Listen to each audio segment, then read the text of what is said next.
Supreme court में एक हलफनामा दे दिया एफिडेविट कि हम स्वामीनाथन की रिपोर्ट लागू नहीं कर सकते। तो ये लगातार आप लड़ाई लड़ रहे हैं इसकी कि भाई हमें स्वामीनाथन की लाभकारी दाम की रिपोर्ट लागू की जाए, किसानों का ऋण एक बार ऋण मुक्ति दी जाए किसान को। क्यों कह रहे हैं आप? क्योंकि बड़े बड़े धन्ना सेठों को, बड़े बड़े कॉर्पोरेट को जो देश की संपदा उनके हैंडओवर की जा रही है, उनको सुपुर्द की जा रही है, उनके 14 लाख करोड़ रुपए बट्टे खाते डाल दिए मोदी सरकार और 6 लाख करोड़ रुपए हर साल टैक्सों का उनको फायदा दे रहे हैं। कह रहे हैं कि उनके नुकसान हो रहे हैं उद्योगों में, तो हमारी खेती में नुकसान हो रहा है, उसका तो कोई मुआवजा नहीं, उसका कोई ऋण पट्टे खाते नहीं डाले जाते। बड़े बड़े जो है धन्ना सेठों के पट्टे खाते डाले जा रहे हैं। और साथ में आप ये कह रहे हैं कि बिजली का निजीकरण ना किया जाए, बिजली का निजीकरण हो जाएगा तो किसान बर्बाद हो जाएगा, उसकी जो है मीटर की जो है वो रेट जो इतने हाई होंगे कंपनियों के वो पाड़ नहीं पाएगा। तो ये अपनी लड़ाई है। 60 साल के बाद 10,000 रुपए पेंशन हो किसान मजदूर की, वो भी देश के लिए उत्पादन करता है, उसकी भी पेंशन होनी चाहिए। बुढ़ापा सुरक्षा, एक आदमी सारी उम्र हाड़ काले करके देश के लिए कमाता है और अन्न पैदा करता है, तो उसकी भी 10,000 रुपए 60 साल के बाद पेंशन हो। और किसान जो लखीमपुर में खीरी में हमारे जो किसान मारे गए थे, जो अजय मिश्रा टैनी है उसके बेटे और उसने साजिश रच के आशीष मिश्रा ने हमारे निहत्थे किसानों पर गाड़ियां चढ़ा दी।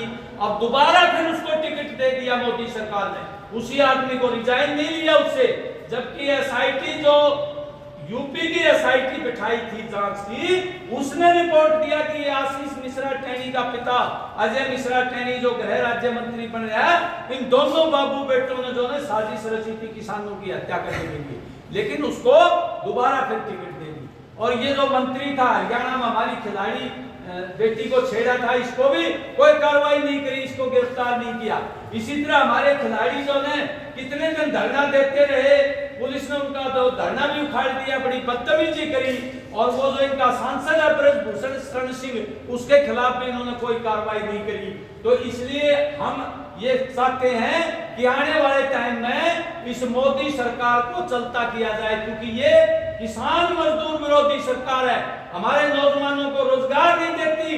रेल और हमारे हवाई अड्डे, बंदरगाह, हमारी जमीनें सब ये जो है हैंडओवर कर रहे हैं, सुपुर्द कर रहे हैं बड़े बड़े अडानी अंबानी के, और करे हम भ्रष्टाचार के खिलाफ कार्रवाई कर रहे हैं। हम इनसे पूछना चाहते हैं, अभी तुम्हारा भंडाफोड़ किया है माननीय सुप्रीम कोर्ट ने कि बड़े बड़े धन्ना सेठों से चुनावी बॉन्ड लेकर के तुम किस तरह से चुनी हुई सरकारों को गिरा रहे हो, उनके एमएलए एमपी को खरीद रहे हो।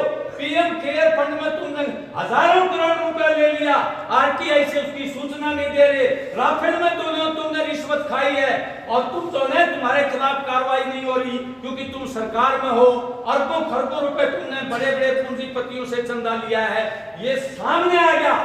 जिन पूंजीपतियों के खिलाफ, कॉर्पोरेट के खिलाफ इनकम टैक्स की इंक्वायरी चल रही है और जो ईडी की इंक्वायरी चल रही है और उनको गिरफ्तार किया जा रहा है, वो बॉन्ड देने के बाद उनके मुकदमे खत्म कर दिए जाते हैं।